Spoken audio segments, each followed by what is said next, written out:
তাঁবু শহর মিনায় অবস্থান করে জিকির আজগারে ব্যস্ত সময় পার করছেন হাজিরা। সেখান থেকে সবশেষ অবস্থা জানিয়েছেন সহকর্মী মুকিতুল কবির। কিন্তু এই তাঁবুতে তারা আসছে হজের মূল, তারা কিন্তু আজকে সারাদিন অতিবাহিত করেছেন এই তাঁবুর ভিতরে। বিশেষ করে তারা কিন্তু জিকির আজকারের মাধ্যমে অতিবাহিত করেছেন। তারা কিন্তু আজকে সারা রাত এখানে থাকবে। আমরা ইনশাল্লাহ খুব আরামের মধ্যে দিয়েই আবাদত বন্দিগির মাধ্যমে আমাদের সকল হাজি সাহেবরা সুন্নাত যে আবাদত আছে সেই আবাদতে আমরা সকলে মশগুল আছি।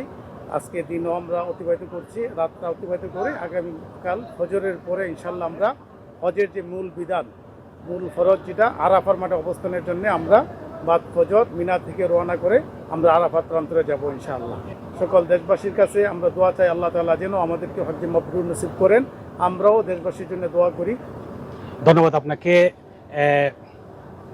দিনের বেলা কিছুটা গরম থাকলেও প্রায় বিকাল থেকে কিন্তু অনেকটা আবহাওয়া অনুকূলে থাকায় হাজিরা কিন্তু বাহিরে কিন্তু বের হচ্ছেন। দিনের বেলা কিন্তু কোনো হাজি বাহিরে জানে তাঁবুর ভিতর থেকে কিন্তু তারা ইবাদত বন্দেগীর মধ্যে মশগুল ছিলেন।